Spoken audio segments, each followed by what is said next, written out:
빌립보서 4장 6절로 13절의 말씀으로 언제나 풍성한 삶 주제로 추수감사주일 우리 말씀 함께 은혜 나누기 원합니다. 하나님, 오늘 추수감사주일 귀한 날 허락하여 주셨습니다. 아버지, 하나님의 놀라운 말씀도 은혜를 나눕니다. 이 한 말씀 한 말씀 우리의 마음판에 새겨지게 인도하여 주시옵소서. 부족한 점을 감춰주시고 하나님의 영광만이 드러나게 인도하여 주시옵소서. 예수님의 이름으로 기도합니다. 아멘.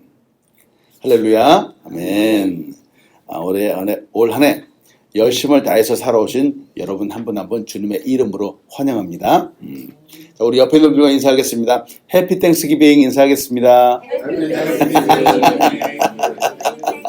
자, 한 번 더 올해도 수고 많으셨습니다. 인사하겠습니다. 아유, 네. 아직 한 달 남았지만 그래도 먼저 했어요. 네. 저는 매해 이맘때가 되면은 감사가 더더욱 넘쳐납니다.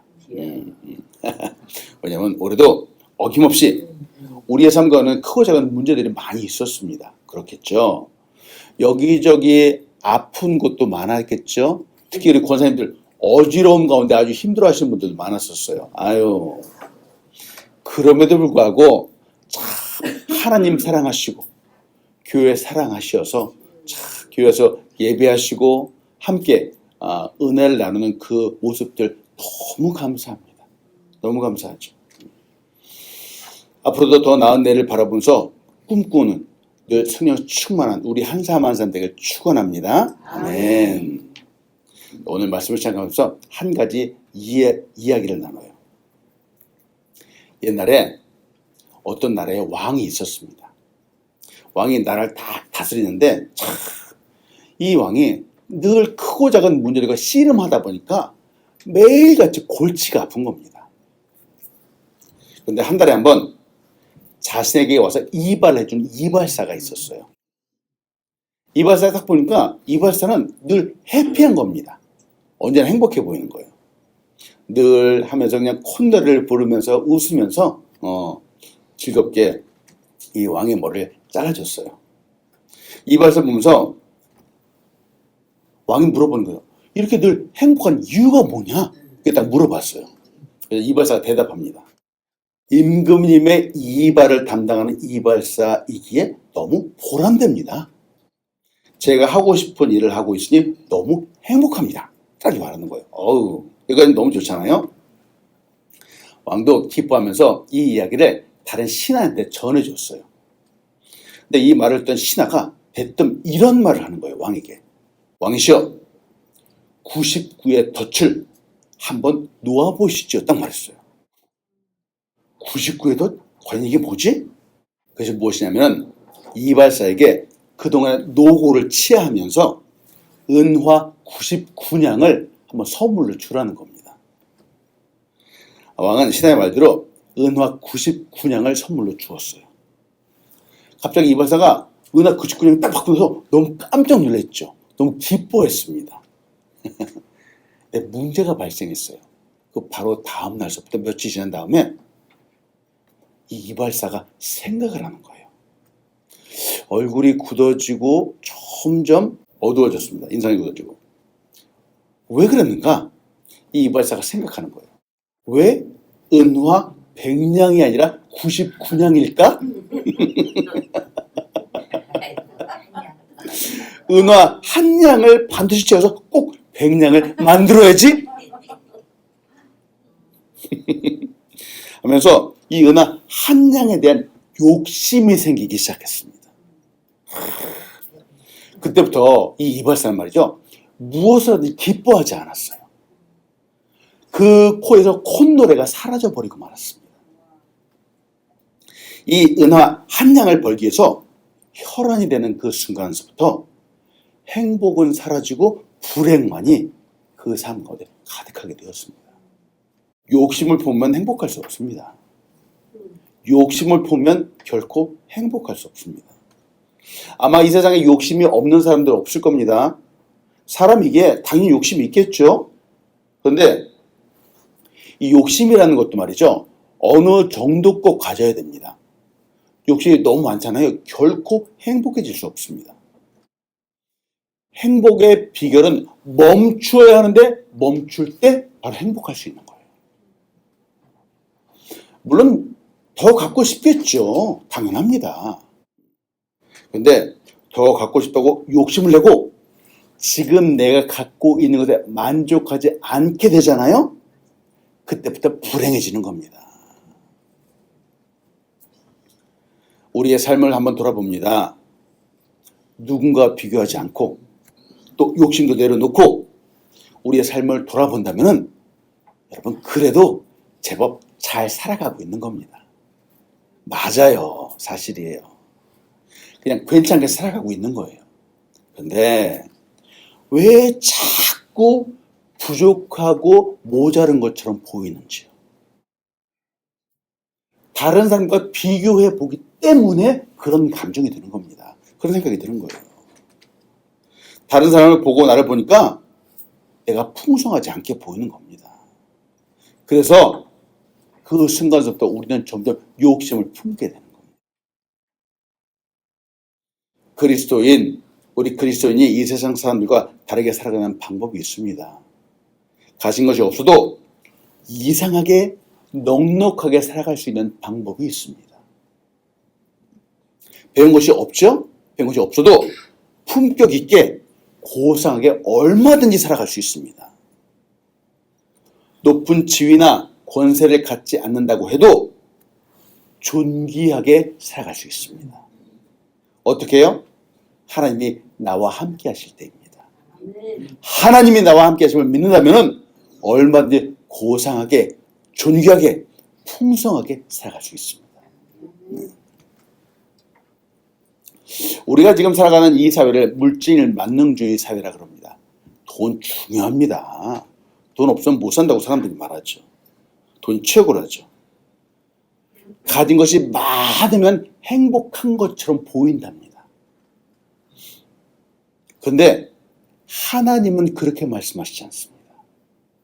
세상 사람들은 세상의 문화는 돈이 최고라고 하지만 하나님은 결코 그렇게 말씀하시지 않습니다. 시편 49편 20절이에요. 존귀하나 깨닫지 못하는 사람은 멸망하는 짐승 같도다 하고 말합니다. 이 시편에서 우리가 집중해서 보아야 하는 단어가 바로 깨닫지 못하는 사람이라는 거예요. 깨닫지 못하는 사람. 여기서 깨달으라 라고 하는 이 말은 말이죠. 다른 사람과 비교해서 내가 이만큼이 없네, 부족하네 라고 이것을 보라고 하는 말이 아니에요. 여기서 깨달으라고 하는 말은 우리의 필요를 공급해 주고 우리를 붙잡아 주는 하나님과 늘 함께 있음을 깨달으라고 하는 거예요. 하나님이 언제 우리 함께 하시라고 이 사실을 보라고 하는 겁니다. 여러분 하나님이 언제나 우리 함께 하시라고 이 사실을 알지 못하면 깨닫지 못하면 뭐라고요? 멸망하는 짐승과 같다는 겁니다. 즉 돈이 많아도 넘쳐나도 하나님이 함께 하심을 알지 못하면 짐승과 같다는 거예요. 바로 성경은 이걸 말하고 있는 거예요. 겨울철 캘리포니아 눈이 안 오지만 말이죠. 겨울철 눈보라가 휘날리는 아주 추운 겨울을 한번 생각해 봅니다. 겨울에는 모든 나무의 잎이 다 떨어지죠. 앙상한 가지만 남게 됩니다. 그런데 모든 나무가 다 그런지요? 아니에요. 소나무는 어떤지요? 소나무는 사철나무라 그래요. 여름에도 푸른 잎이 청청하고 겨울 역시 푸른 잎이 청청한 나무입니다. 아니 왜 그 나무는 추운 겨울에도 그 한참 추울 때도 잎이 청청하겠습니까? 이게 삶을 살아가는 비결 중에 하나예요. 우리 그리스도인에게 세상은 마치 추운 겨울과 같을 수 있습니다. 세상에서 믿음으로 살아가는 것이 쉽지 않을 수 있습니다. 여기저기 비교하고 세상 사람들이 추구하는 돈, 물질도 있어야 체면을 차리고 살 수 있다고 생각하기도 합니다. 그러나 성경에서 강조하는 것은 돈을 많이 가지라고 말씀하지 않습니다. 욕심부리라 라고 말하지 않습니다. 어떻게 살아야 되는지요? 어떻게 사시사철 푸르게 살 수 있는지요? 첫 번째, 언제나 감사하는 생활이 풍성한 삶입니다. 자, 따라합니다. 언제나 감사하는 생활이 풍성한 삶입니다. 맞습니다. 언제나 감사하는 삶, 풍성한 삶이에요. 믿음이 있는 사람과 믿지 않는 사람의 차이가 무엇인지요? 그리스도인이 신앙생활 잘한다 혹은 잘하지 못한다 라고 할 때 그 기준은 무엇인지요? 바로 감사이다. 감사. 얼마나 감사하느냐 하는 거예요. 한국의 한 찬양 사역자가 일본에서 찬양을 하면서 간증 집회를 했습니다. 찬양 집회를 마치고 사람들과 딱 인사를 하는데 한 일본 부인이 이 찬양 사역자한테 다가와서 인사를 하면서 아리가또 고자이마스 막 얘기를 하는 거예요. 그러면서 자신의 간증 이야기를 하는 겁니다. 뭐라고 하느냐? 저는 10년 전에 남편을 폐암으로 잃고 혼자 외롭게 살아왔습니다. 근데 최근에 저도 위암과 유방암 진단을 받고 내일 병원에 다시 가야 합니다. 너무나도 두렵고 외로워서 홀로 울고 있는데 저희 집에 새해 들어 사는 제일교포 집사님이 교회에 가자고 하더라고요. 지푸라기라도 붙잡는 심정으로 난생 처음 교회에 왔습니다. 근데 오늘 당신의 간증과 찬송을 듣고 마음속에 예수님을 영접했어요. 지금 저의 마음은 너무나도 평안합니다. 이런 평안은 난생 처음이에요. 저는 이제 병원에 가는 것이 더 이상 두렵지 않습니다. 지금 제 마음속에 있는 이 평안을 가지고 죽어도 좋고 살아도 좋습니다. 진짜 믿음을 품은 사람은 어려움이 와도 변함없이 감사하는 사람입니다. 누구에게? 바로 하나님께 감사하는 거예요. 하나님께서 물론 우리에게 평안을 주시죠. 평안을 주시기도 하지만 하나님은 때때로 우리에게 고난과 어려움을 주시기도 합니다. 그런데 진짜 믿음을 갖고 있는 사람은 그 어떠한 순간이건 늘 하나님께 감사하는 사람인 거예요. 여러분, 언제나 항상 하나님께 감사하는 우리 한 사람 한 사람들 축원합니다. 아멘. 데살로니가 5장 16절 18절이에요. 우리 너무 잘 알고 있는 말씀입니다. 같이 한번 읽어보겠습니다. 시작. 항상 기뻐하라, 쉬지 말고 기도하라, 범사에 감사하라. 이것이 그리스도 예수 안에서 너희를 향하신 하나님의 뜻이니라. 아멘.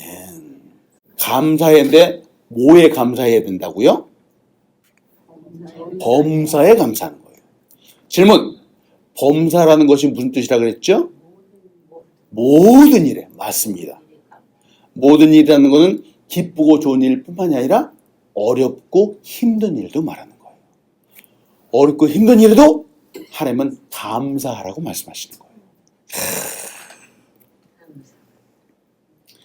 왜냐하면 이것이 우리를 향한 하나님의 뜻이기 때문에 그렇습니다.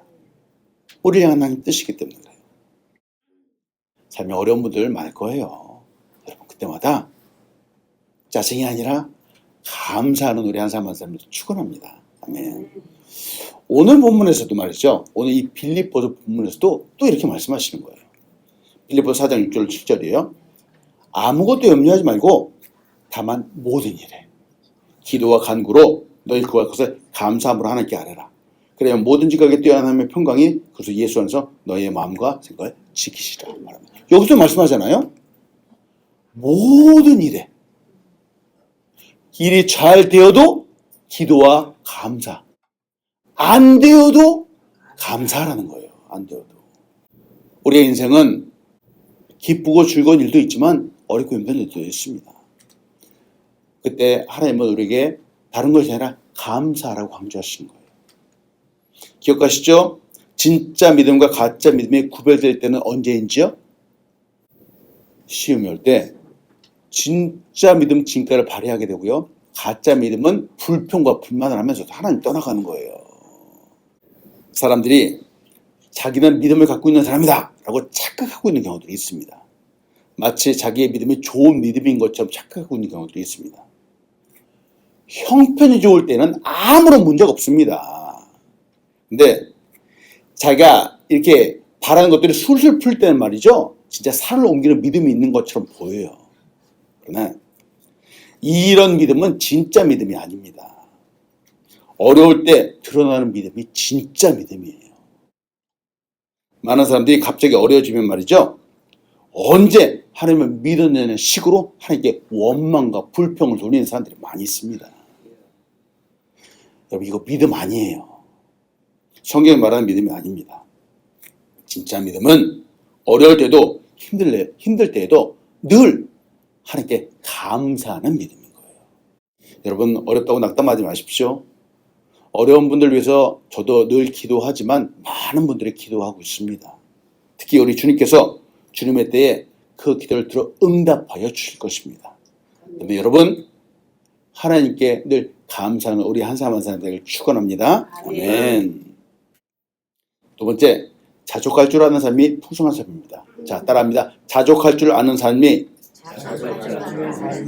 풍성한 삶입니다. 네. 자족이라는 것이 과연 무엇일까요? 우리 이 단어의 뜻, 의미, 이미지를 잘 알고 있을 거예요. 자족이라고 하는데 이 자족이라는 뜻에 대해서 한번 알아봅시다. 자족, 한자는 이렇게 쓰고요. 자족이라고 하는 이 뜻은 말이죠. 스스로 넉넉함을 느껴서 만족한다라고 하는 뜻이에요. 자족한다, 스스로 만족한다는 거예요. 이걸 조금 더 다른 말로 하면은 모든 조건에 완전하게 맞출 수 있는 마음을 말해요. 지금 사도 바울이 그렇게 말하지 않습니까? 풍부에 처할 줄도 알고 궁핍함에 처할 줄도 안다는 거예요. 모든 조건에 완벽하게 맞출 수 있는 마음을 갖고 있는 것, 바로 이게 자족하는 마음이라는 거예요. 이 성경에 말하는 이 자족은 말이죠, 내가 처한 환경에 따라서 좌우되지 않는 태도를 말해요. 돈이나 상황에 따라서 사람들이 이리 끌려다니고 저리 끌려다니는 사람도 있습니다. 그러지 말라는 거예요. 주도적으로 살라는 거예요.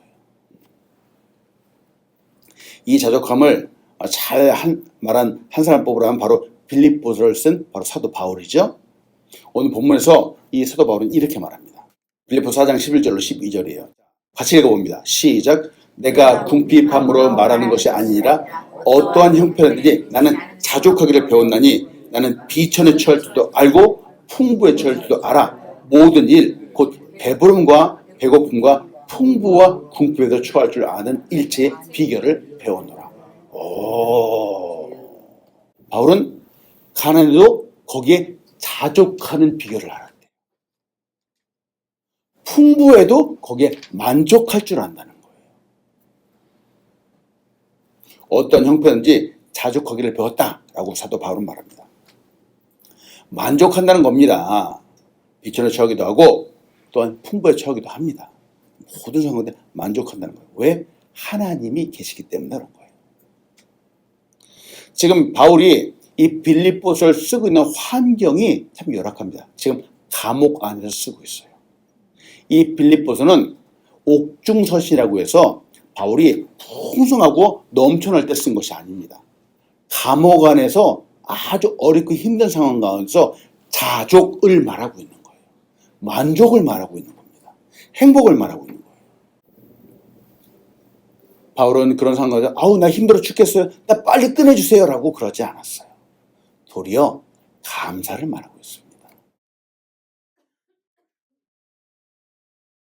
여러분, 진짜 행복은 어디에 있는지요? 저 무지개 넘어 저 먼 곳에 있는지요? 아닙니다. 셀 수 없을 만큼 많은 돈 속에 우리의 행복이 있는지요? 그렇지 않습니다. 큰 집에 살고 좋은 가구, 비싸고 멋진 자동차 타는 거 좋겠지요. 편리하겠지요. 근데 행복은 그 안에 있지 않습니다. 세상적인 기준으로 우리의 행복을 정의하지 마십시오. 우리의 소유함, 우리 가진 것으로 우리의 행복을 말하지 마십시오. 누가복음 12장 15절에 이렇게 말합니다. 예수님이 말씀하시는 거예요. 그들에게 이르시되 삼가 모든 탐심을 물리치라. 사람의 생명이 그 소유에 넉넉한 데 있지 아니하니라 하시고. 저는 어느 종교가 말하는 것처럼 무소유 전혀 갖지 말자라고 말하는 것이 아니에요. 물질이 전혀 필요 없다라고 말씀드리는 것도 아닙니다. 제가 말씀드린 것은 욕심을 부리지 말자라고 하는 거예요. 만족, 자족해야 함을 강조하고 있는 겁니다. 좋은 집 중요합니다. 집 꼭 필요하죠. 근데 좋은 집은 말이죠. 그만큼 중요하지 않아요. 누가 집 안에 사는가가 중요합니다. 좋은 차도 마찬가지예요. 좋은 차가 중요한 것이 아니라 누가 그 차를 타는가가 중요한 거예요. 자, 좋은 집에 살기 때문에 행복한 것이 아닙니다. 내가 행복하기 때문에 그 집이 좋은 집이 되는 거예요. 좋은 차를 타기 때문에 행복한 것이 아니에요. 행복한 사람이 그 차를 타기 때문에 그 차가 좋은 차가 되는 거예요. 이해되시죠? 네. 몇 년 전에 뉴스를 보면서 깜짝 놀랐어요. 어느 한 분이 으리으리한 집에 살았어요. 집주인이에요. 그런데 이분이 매일같이 한다는 것이 그 집의 종업원들에게 삿대질하면서 소리 지르면서 화를 내는 거예요. 으리으리한 집에 사는 사람이 말이죠. 아이고 세상에. 그 비싸고 좋은 집에 사는 사람이 전혀 행복하지 않은 겁니다. 깜짝 놀랐습니다. 물질로는 부족한 것이 하나도 없는데 말이죠. 돈이 넘쳐나는데 그분의 삶은 늘 불평과 불만으로 가득한 겁니다. 오히려 불쌍해 보였습니다.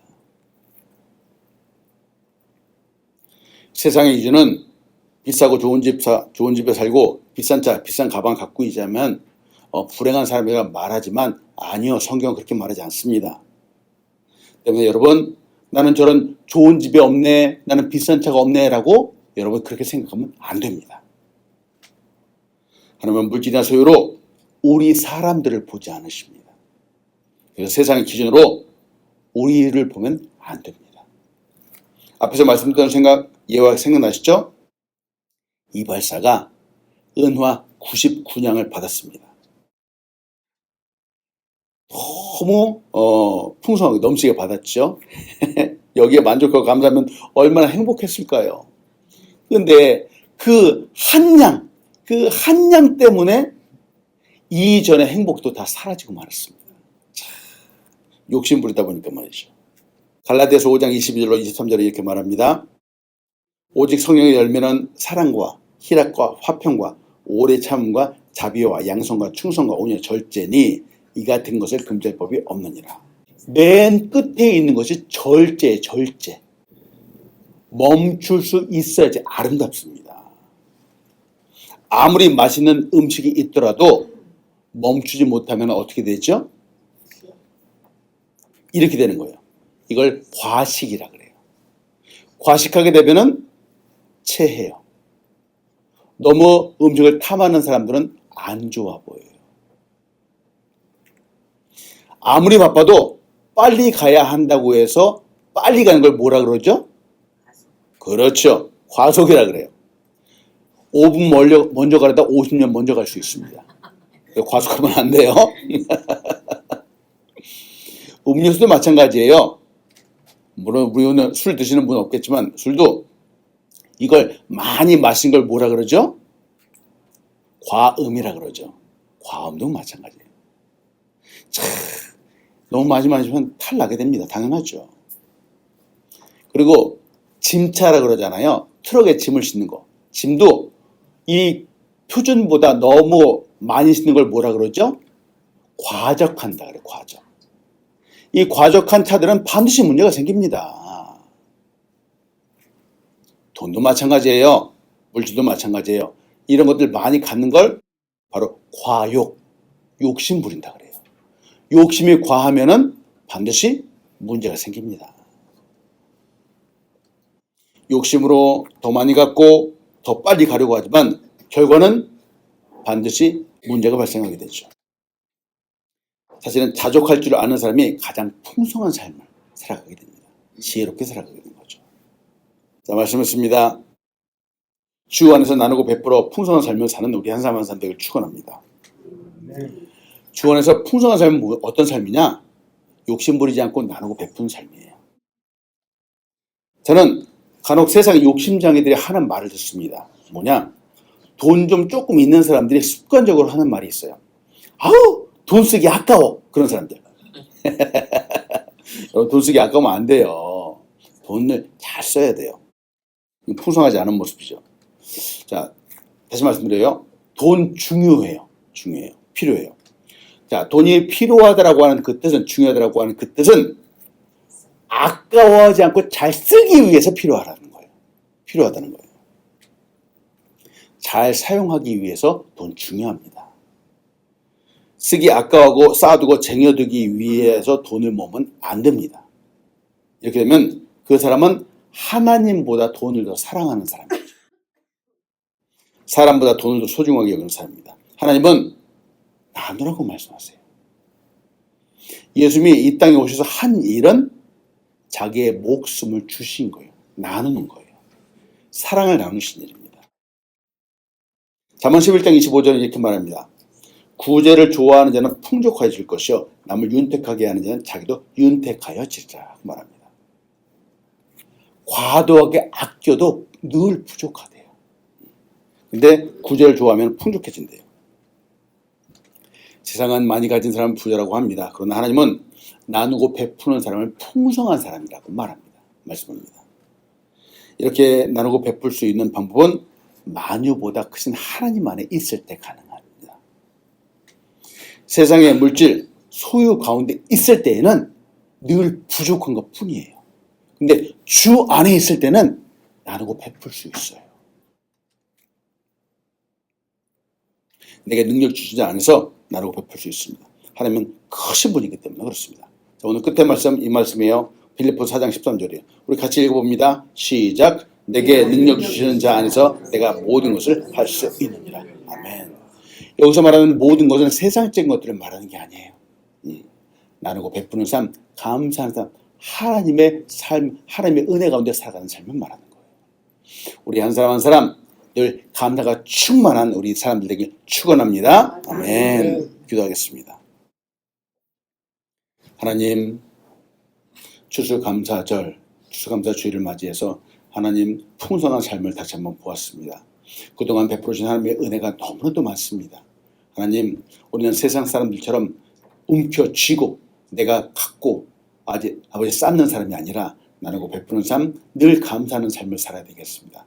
우리의 마음속에 언제나 감사가 넘쳐나는 우리 귀한 사람 될 수 있도록 인도하여 주시옵소서. 예수님의 이름으로 기도합니다. 아멘.